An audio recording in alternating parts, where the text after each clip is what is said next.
Hello, everyone, and welcome to the Literacy View. We have a very special guest with us. Judy and I have been dying to meet him. It's Zach Groshell. And we first met Zach on X, formerly Twitter, and we loved his tweets. And we were dying to have a conversation with him.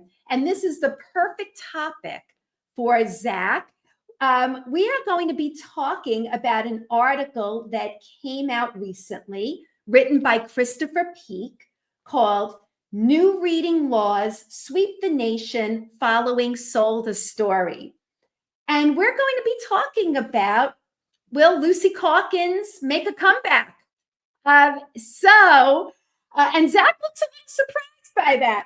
Anyhow, let's talk about Zach a bit. So Dr. Zach Groshell is a highly distinguished teacher, instructional coach, and education consultant.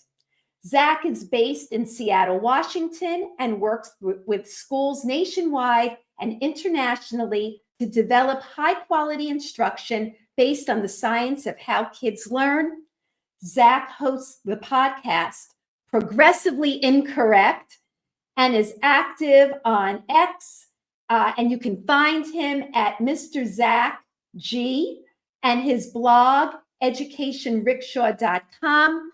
And Zach just came out with a book called Just Tell Them: The Power of Explanations and Explicit Teaching.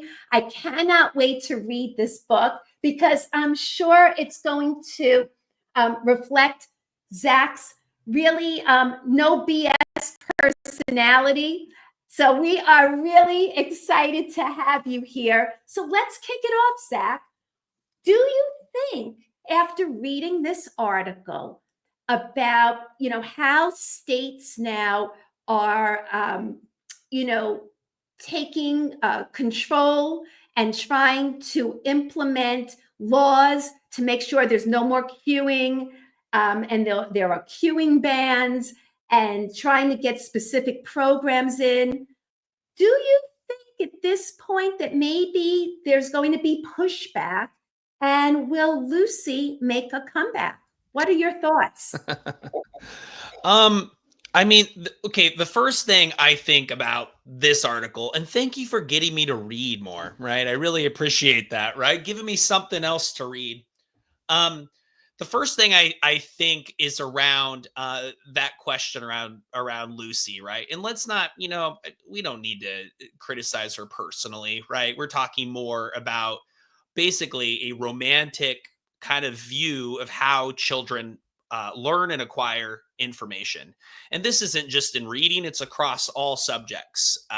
The idea that things that are not natural to learn, things that are recent inventions in our evolutionary history, like phonics or like complex math equations that are essentially invented by humans, that these things can be acquired through immersion or through incidental encounters with it in the environment. The teacher is basically a curator of the environment, and the children will come on their own to learning things that are, to be frank, extremely complex and abstract. And we need to minimize the teacher and let the kid drive their learning. I mean, that goes all the way back to John Dewey, and it goes back to basically, Jean-Jacques Rousseau and his book Emile. It's a long history, right? So will that type of teaching make a comeback? It is always going to be as part of the debate. My podcast is called Progressively Incorrect because so-called progressive education, which I just think it's a bad name, so-called progressive education is often incorrect when it comes to behavior and how we teach and how we structure our schools. And so I think it will always be there. I think it's going to be it's in the air we breathe, because we sort of want kids to be able to make big discoveries on their own with minimal teacher intervention. So, I know Zach said, we're not here to badmouth Lucy, But the article did mention Lucy Calkins. So we still have to drink to Lucy. Do you have a drink, Zach? Don't you know that every time Lucy is mentioned, that we have to take? I already took the first sip. You just Okay. didn't notice.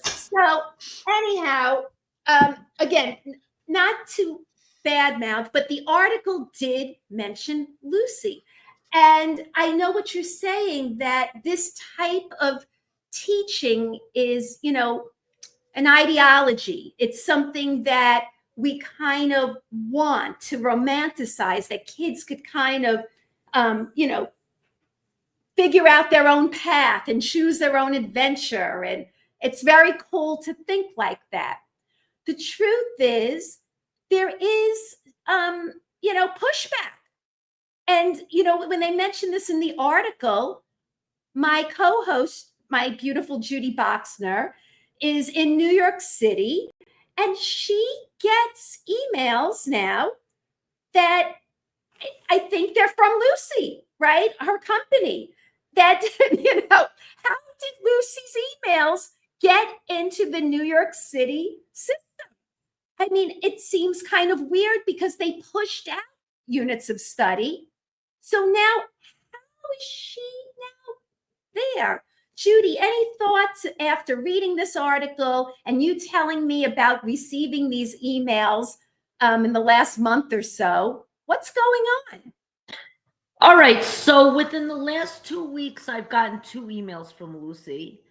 I don't know. Maybe she's thinking about me. I mean, she did see me at the conference in New York City last year, the Everyone Reads conference, and she did say hello. So she must recognize me from the Literacy View. Hi, Lucy.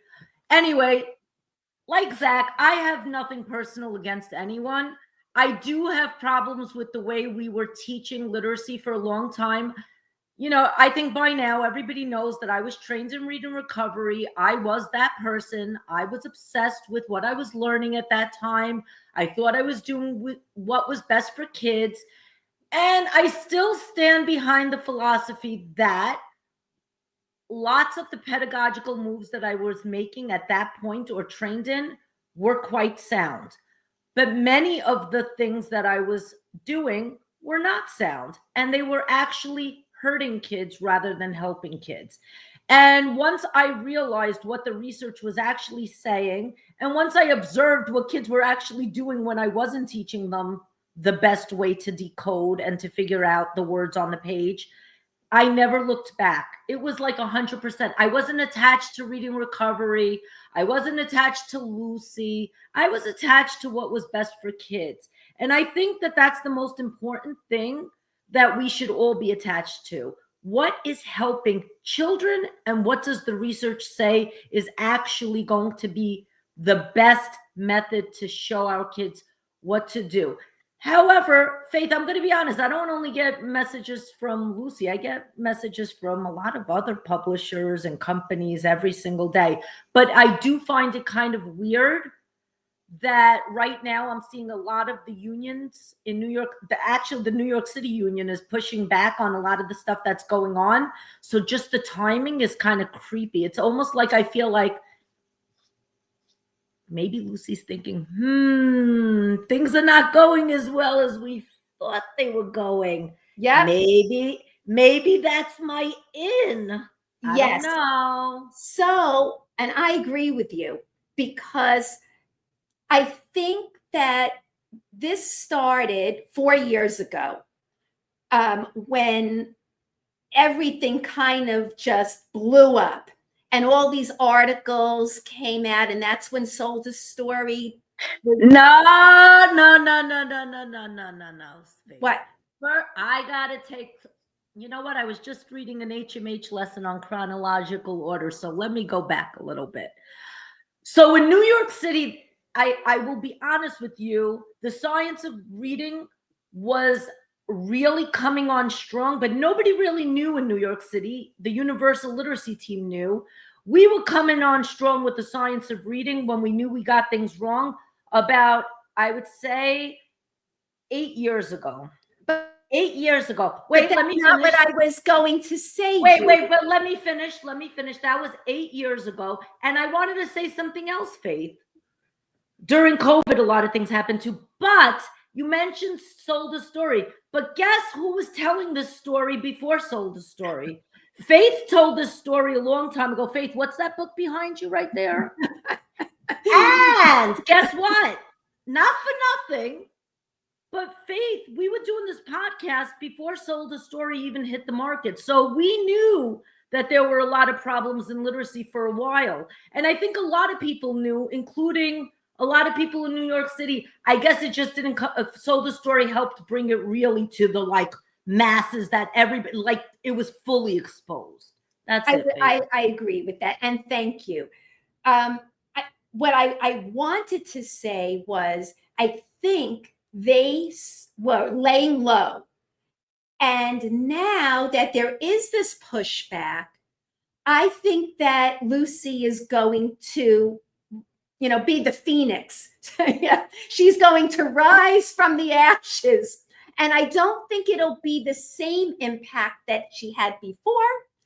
But I do think that there will be some, units of study back in the schools. That's just what I'm thinking. So, Zach, let's talk about your other podcast that I did not mention, your direct instruction podcast. Now, that seems like it's the antithesis of what we're talking about here with, kind of kids just self-teaching. So how did you get into direct instruction? I'm so curious. How did you find Zig Engelmann, and what made you enamored of his work? And I saw that you were doing it with your daughter, I think. So I'd love to hear about that, because I think that has a lot to do with this article in a roundabout way. Yeah, I mean, the short answer is, when I was in my university program, I had zero professors who supported even the generic idea that you should teach things explicitly. But I took my one beginning reading course as a K-8 teacher trainee was with a phonics person, and in it they said, "I am so sorry, but I am replacing the professor emeritus who you should be having, named Marcy Stein." And Marcy Stein's kind of a legend to me, and she and I are doing some DI stuff right now. But she came in and did a guest lecture, and she put up on the board this image of Project Follow Through, which showed a graph showing a comparison between different methods that in the 1960s and 70s they compared curriculum approaches, and direct instruction came ahead in what was the most expensive experiment in education history. And she showed that to all of us, and we were very unsettled and disturbed by this idea that a scripted curriculum program with a teacher who does choral responses and then has kids work on worksheets and things like that would come ahead of sort of the self-directed learning programs that actually showed effects that it would have been better if those kids had just been in business as usual than if they had been in those self-directed learning programs. But we all ignored it, and I ignored it for about 5 years because it was against what I believed was important for kids, which is to play with stuff and figure stuff out for themselves, and of course, we can't mischaracterize what's important in childhood. Playful learning experiences are great, right? But when it comes to acquiring something as hard as what the squiggles on the page have, it's not a good methodology to teach that. So how did I get into it? Is after a few years of trying all this out, I realized it wasn't working, and I became an interventionist and found on my in a cupboard some dusty old scripts, and I was like, oh my goodness, this can't be the same DI as I remembered from that random guest lecture by Marcy Stein. And I just sort of got into it, and I love it. I think the design of it is really intuitive, and it gets results. It gets really good results.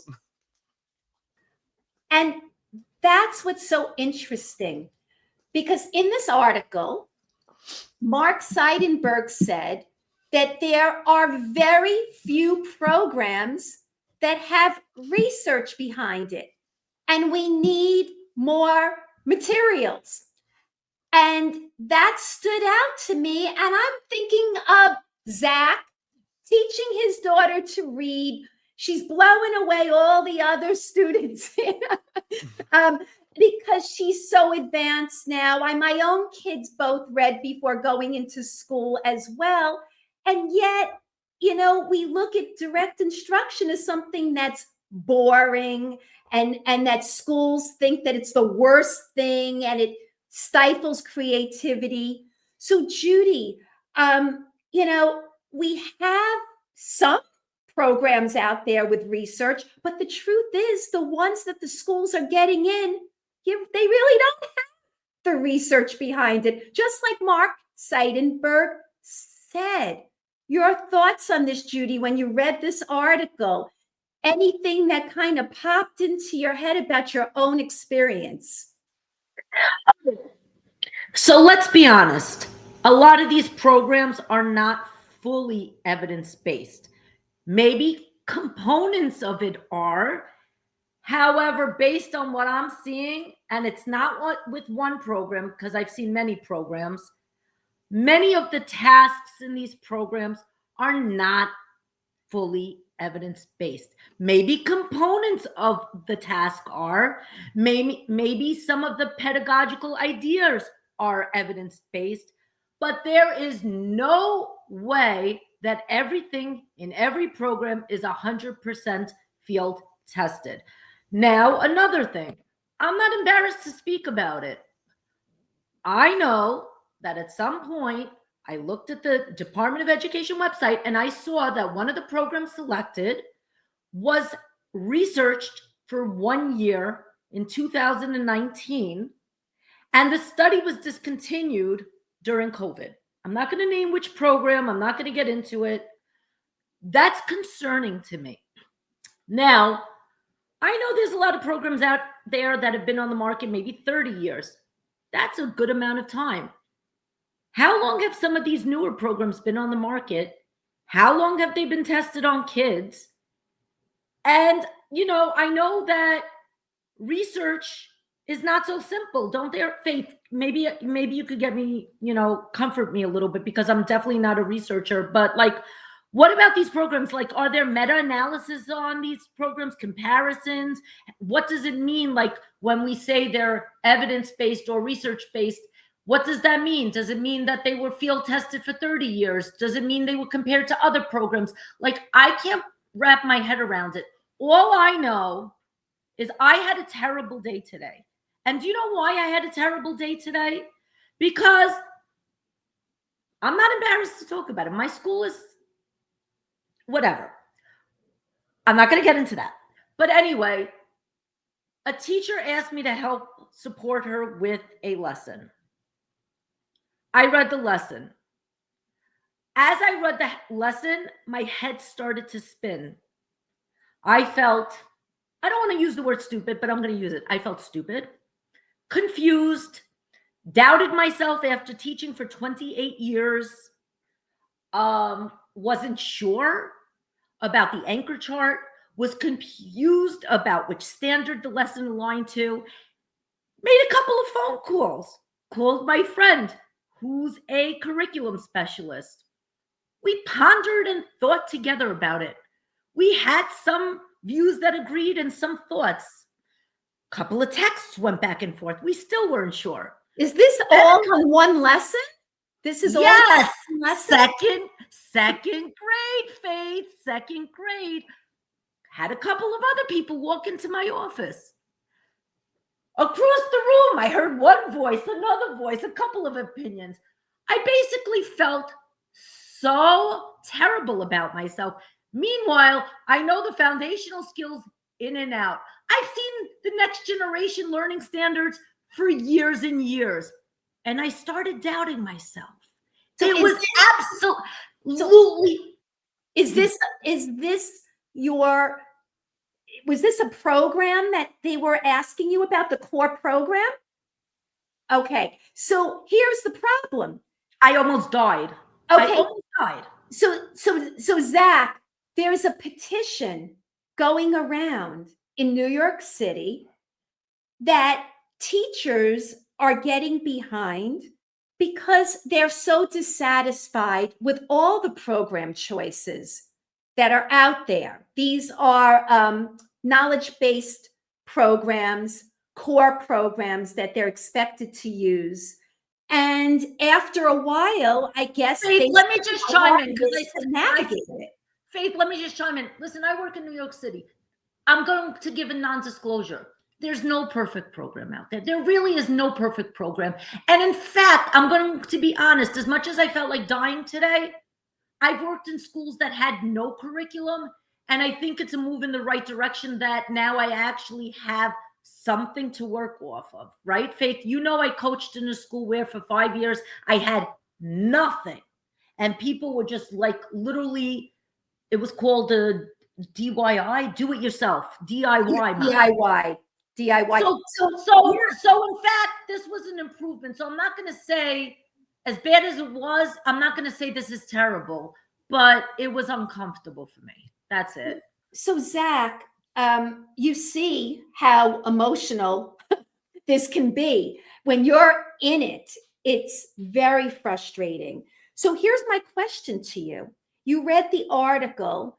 Do you think these laws that they're passing all over the country are helpful in terms of turning things around in favor of science of reading practices, or do you think that there's going to be a backlash based on some of the things that we're seeing now? Do you think like after a while, maybe people are starting to doubt this science of reading? What do you think?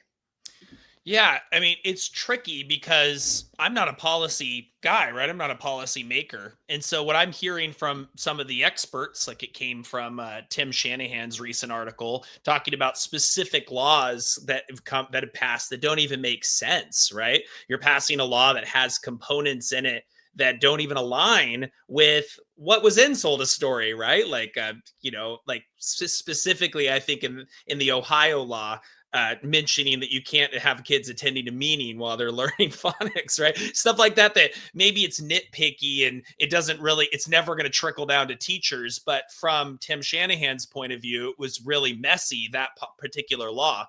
But I think I just overall agree with the idea that if we create standards for teaching, that we say that this is what the field agrees upon for now as the science evolves is best practice, that those things in communication with researchers, in communication with policymakers and parents and teachers, that we need to have to be a profession, we need a shared body of knowledge. And so I think I'm overall in support of these laws. Now, you said another part of this, which is there going to be backlash? We even mentioned unions in there, which I don't usually even go into that sandbox because I just don't really. It's just not what I talk about. But my former union in Washington State just posted something saying that teachers really hate using these programs, and we're gonna fight and battle to make sure that they don't have to use that program. Let's go look at what that results in, because I know what it is firsthand. We had teachers under my supervision who had thousands and thousands of dollars worth of materials in their cupboards, but chose to print out Googled, Pinterest, junky worksheets that teach 3Qing with birds and whatever else. And these are in stacks on tables. And you come in and you see every kid is working on a different thing. And when they're done, they come into the worksheet conveyor belt, and the teacher hands them a new worksheet and they go and do another thing, right? Where sitting right there is a program that it just happens to be a DI program because that's the school, that a program that does have a meta-analysis of 50 years of research sitting and collecting dust, and they're materials that I have personally used and I've seen success with kids. I cannot sit there and just deny all of that information in support of this idea that every teacher is a professional wizard and can spontaneously create really great resources on the fly and give really great examples and fade scaffolds. It just doesn't make any sense to me. That's my view on that. So, it's interesting you say that, because are we really looking at outcomes? In the end, what you're talking about, Zach, are teacher preferences. And that's probably why DI has not been in schools, because it's not fun in terms of, teachers presenting any of their creativity to use it. It is scripted. It is, people would say dry, but it's obviously what you make of it. Like anything else, you can make anything more interesting if you show enthusiasm for it. But, I think a lot of the reasons we don't have what works in schools is because teachers don't want to use it. We're not looking at student outcomes. And I think right there is the problem. The data should be doing the talking in terms of what we choose and don't choose. So, Judy, I'm thinking about conversations we had about student outcomes. And I'm thinking about student outcomes too, Faith, and you know what happened last year. Yeah. So tell us. All right. What happened. So I'm going to start with saying change takes time. Change takes time. Everybody listen, change takes time. Results aren't going to go up that fast. They are happening in my school, but change takes time. And in many places, and I'm not going to go into specifics, state test scores actually went down after the implementation of these quote unquote new programs last year. So you said, Faith, that student outcomes is what's very important, but newspapers get printed, parents see it, teachers see it, everybody, the world sees it, and scores went down. Now, April is going to be around the corner and tests are going to start again. What if the scores go down again? What are we going to do? Are we going to just say change takes time again next year and the next year and the next year?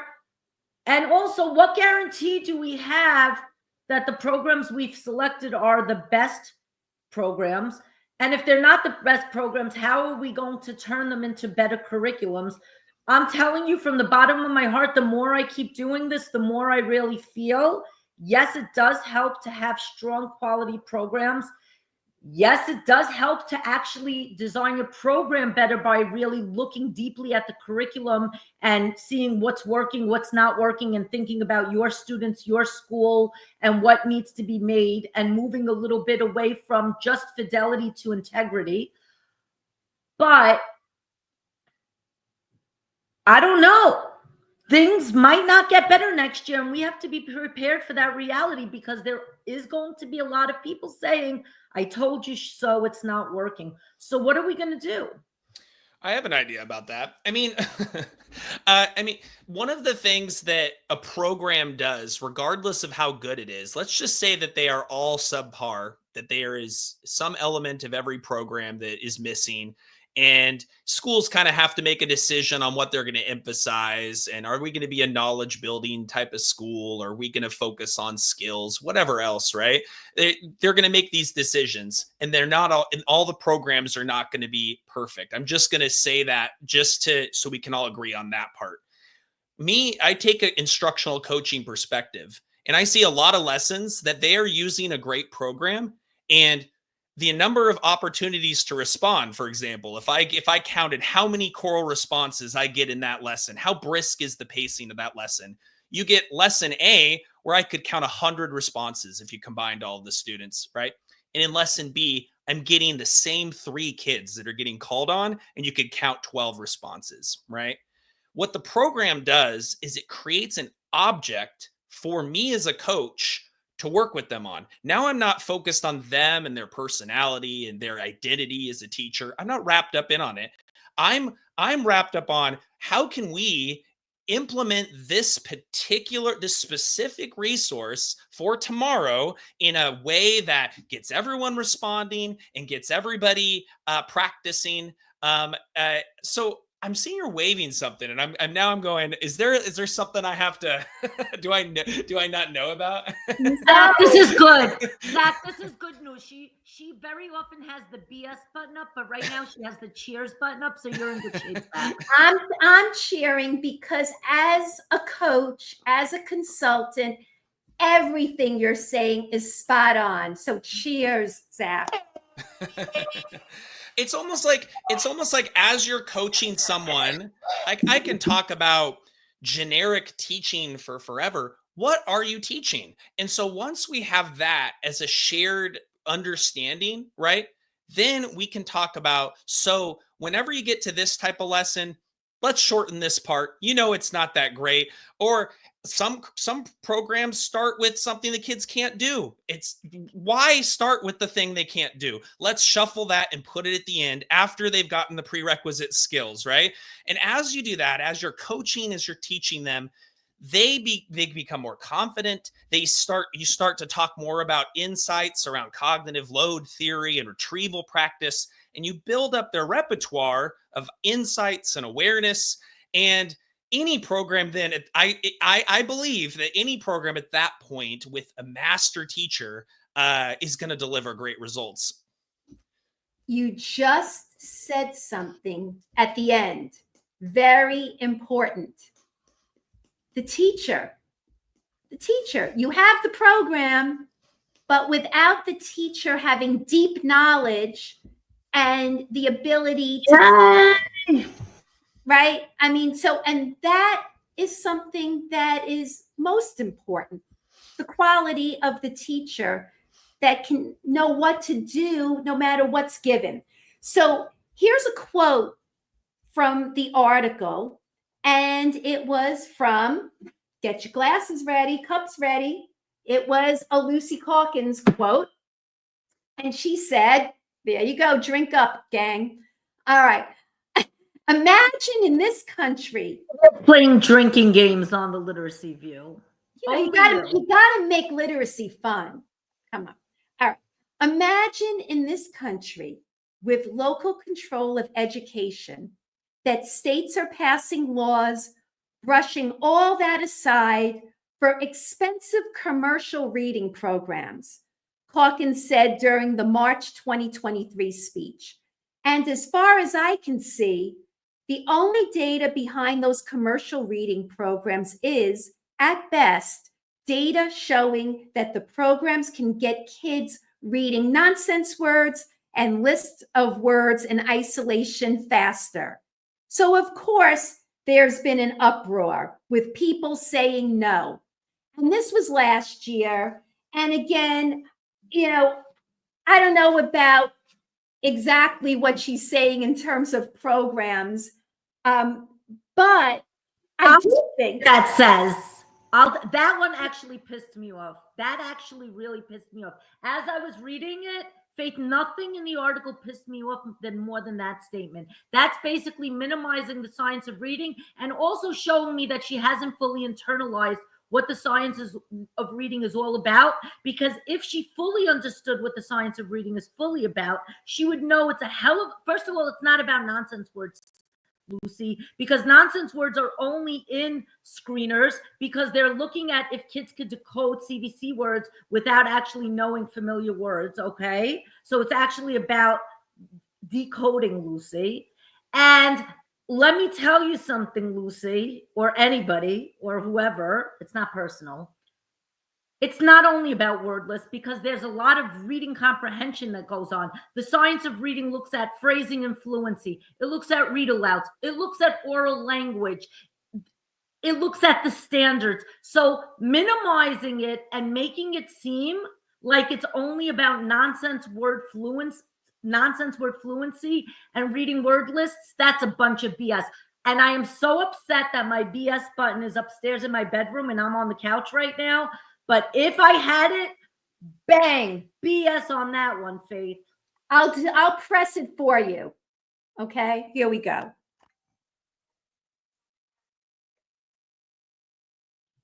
Anyhow, I pulled that quote out because, yeah, it annoyed me also.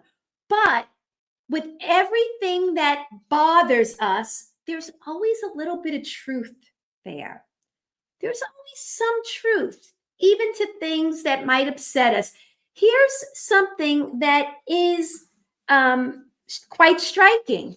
I'm seeing, Zach, that there might be different players involved, and it might be now science of reading, but publishers move in the direction where they can sell a program. And so when we talk about SOR labels, and it's now kind of a way to sell a program, she took something that there is a bit of truth to and kind of exaggerated it into something that's different. But what do you think now about what you're seeing in terms of maybe SOR being used as a way to sell programs? What are your thoughts about that? I think it's awful. I mean, the last time this happened was when basically you couldn't have your program on the list if it wasn't aligned to Common Core, right? And so you the same programs, even against some of the authors, even against some of their wishes, had to be revised. But essentially, the same program got pumped out, but with a scope and sequence printed at the front of it that said that it was aligned to Common Core. And you and I can do that game too, where you just draw strings between things and go, look, now it's aligned to the Common Core, right? And they sold tons of programs that way. Like I said, even folks that were authors to make a living have reported that they didn't want to republish those after Common Core, and the publishers knew this is a great way to make money. I struggle with the ethics of that all the time, right? Like even coming on here and even mentioning DI here, I want everyone to know I'm like, nobody pays me for that stuff, right? And it's just a program I've used. Go do your own thing. I'm not being paid by McGraw-Hill or anything like that. So but at the same time, the number one question people ask me, people email me all the time is, what programs do you think work? And I have to either say, I'm sorry, I'm not the right person to ask, or I have a list that I copy and paste into those emails from other people that have told me these programs are pretty good. It is a tough thing. I don't want us to continuously, like that last thing Mark Seidenberg said at the end, there are no good programs. I just want to say, I think there are good enough programs, and I don't think we need to go out and create another publishing boom for these publishing companies. So what do you suggest?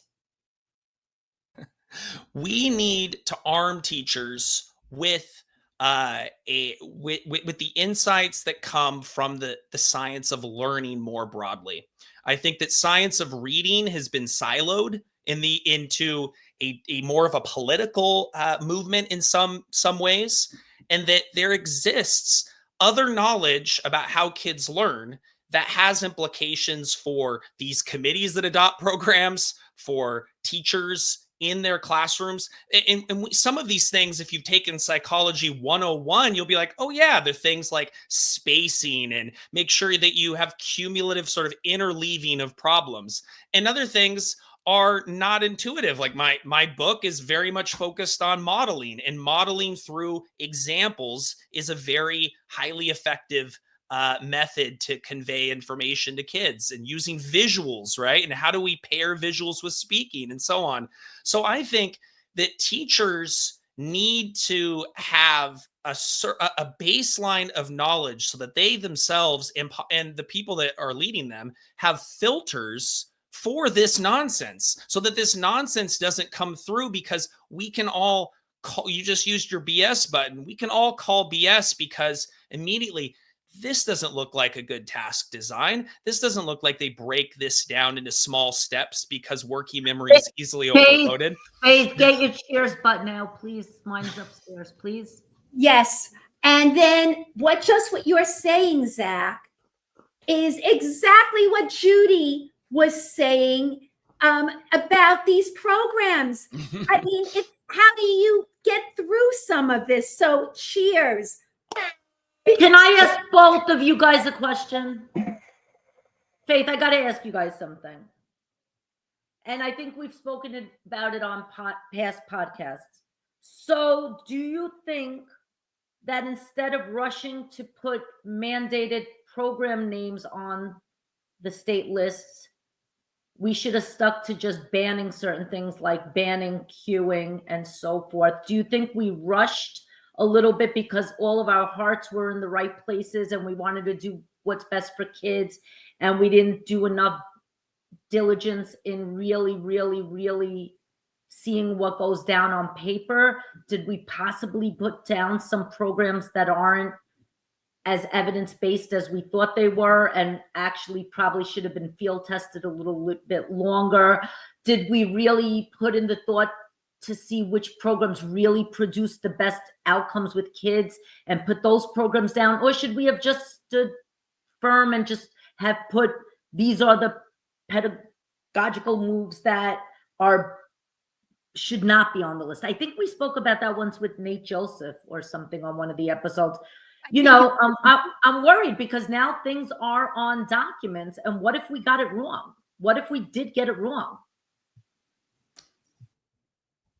Yeah, I wonder what Nate had to say about that. Did he go with we should list the constraints? I'm curious, because that is kind of a smart way to do it. This is a newly developing kind of effort that is happening called the Evidence Advocacy Center, that a lot of the folks that we know and love, like Amanda Vanderhayden and Zaretta Hammond and Doug Carnine, a bunch of people are sort of on this team, and they are all focused on creating essentially menus of all of these different issues in literacy and in math and so on, that we can draw on as tools or as resources to kind of make these kind of decisions.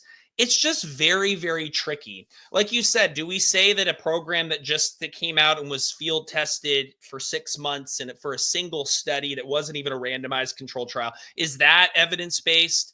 Is a program that doesn't have certain components in it, but the components it does have a lot of effectiveness studies, is that program not evidence-based, right? Because the stuff it does well, but it doesn't include other things. It is shockingly difficult to do this. I almost wonder if we put our efforts in the policy world of making sure that we fund a bit more research into field testing and into the instructional design of these materials, if we could get some sort of public option or public sort of recommendation that got the publishers out of the conversation. But it is one of those things that I can't even, it's so messy. It's like octopus legs everywhere that you can't pinpoint where to begin sometimes. I could tell you, Judy, that I'm having deja vu with this whole experience, because years ago, with No Child Left Behind, these same problems came up with the same people. So reading recovery, people were saying, no, we have to get that out. With No Child Left Behind, that was not on the approved list. For interventions. They were trying to get reading recovery out. But then the Reading Recovery Council was so powerful that they fought this. They fought back, and they said that these mandates were unconstitutional. And what I'm seeing is, here we go again. Here we go again, that when we kind of focus on mandates like this, I always think that it has the potential to blow up, that people are going to poke holes, and they're going to say, see, this doesn't work, or they're going to feel that there are political, interests, these interest groups, and it always becomes something that it wasn't intended to be. So my feeling is when we have this science, we should be doing everything in our power to really educate the decision makers so they're not rushing into making decisions about programs that they have no hands-on experience using. They haven't been in a classroom. They don't know if realistically they can work because they're so packed in with so many different things. And I think we have to get away from, influencers being the people telling districts what they should be purchasing. Instead, I agree. educating people in those positions so that they could make the best decisions, because they're throwing a lot of money out. Like they're getting rid of one thing and pouring money into something else, and then that doesn't work, and then they're going to go back. I mean, we saw this, it happened in New York, where they ended up going back to TC at a certain And reading recovery. I got trained in reading recovery. It wasn't so long ago. I was trained in reading recovery in 2013. That's not a million years ago. It came back. It made a very big comeback. So it just shows you that history, unfortunately, can repeat itself. Now, I don't think it will. And I think that, Sold the Story did make this blow up bigger than life itself. So, and I hope the Literacy View is helping with that as well. But you never do know, right? Faith, did you ever think that, reading recovery was going to make a giant comeback like it did? I have to tell you, when I went into Reading First and I became a regional reading coach, I was so naive. I really thought that when people would hear the research and, they would find out about the evidence, that everybody would want to get on board and do what's right for kids. And wasn't like that. It was not an easy sell. People get very fixed into what they're used to, what they're comfortable doing. I think now people are more likely to want to get on board. I think there are more people accepting that there is this evidence base and science of reading, but I don't think we're doing a very good job with the implementation part.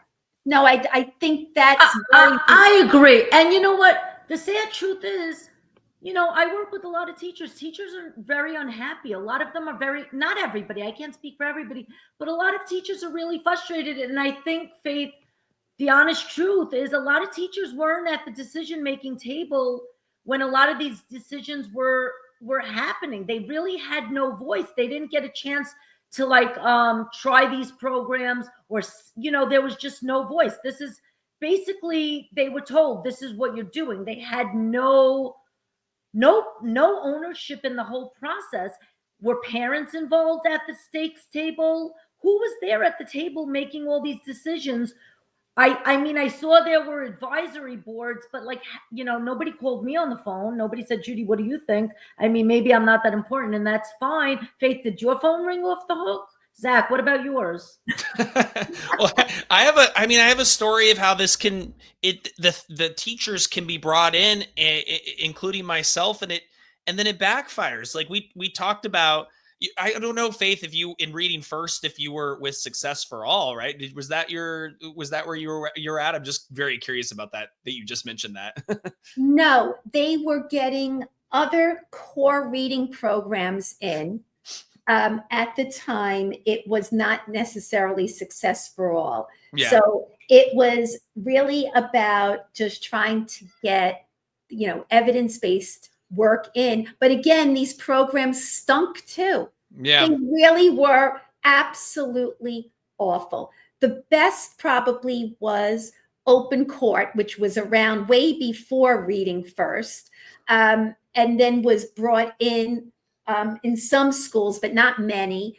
It was really more like Scott Forsman, Reading Street, and some of these other ones. But It was done poorly. The implementation was done poorly because the publishers had a huge role in this. And what I mean by that is they dictated what kind of went into the schools based on the feedback that they got.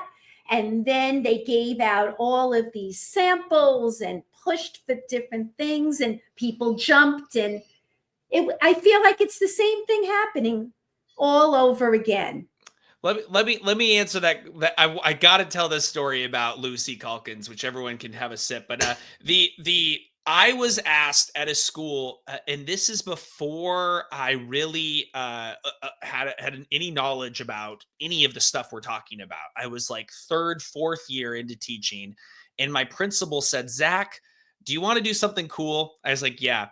"Do you want to be the impartial kind of a leader of a committee in which we discuss the adoption of a new literacy program? And since you don't know anything at all, and you don't have any stakes in this game, you don't have any skin in the game, you can be like a facilitator of our discussion." And I was like, sure. I was like excited that someone cared about my opinions, right? And so I came in and I asked all those great juicy questions to everyone on this committee, and we looked at all these different samples from different publishers, and we talked about what your values are and what yours are and what you see in a great literacy block and so on. And we landed on Lucy. We landed on Lucy. And this is why it's tricky to say, like, if you can't just glance at a lesson sometimes, or a lesson sample, and say the design of this is good. You have to actually go through an entire unit sometimes with students, and then you go, man, this program just it's way over bloated. It has way too much. It's confusing. It's ambiguous. It doesn't bring back old vocabulary. It just leaves it back there. It's teaching spelling in random lists instead of by spelling patterns that are generalizable to other words. And you have to look at it in so much depth, and it takes technical expertise that I don't even know how you get a team together, because I did it and we landed on the wrong solution. So I thought you'd find that funny, but anyway. I do find it funny. I'm muted, Zach. I do find it funny.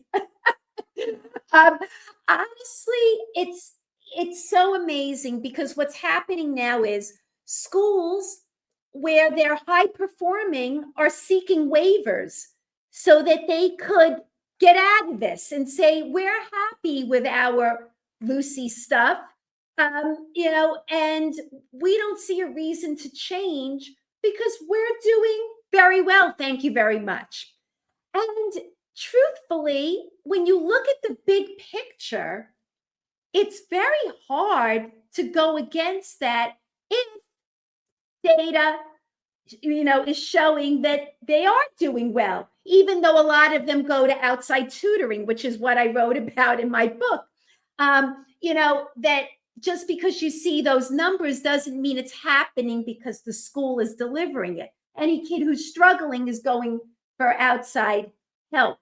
So it's very, very tricky.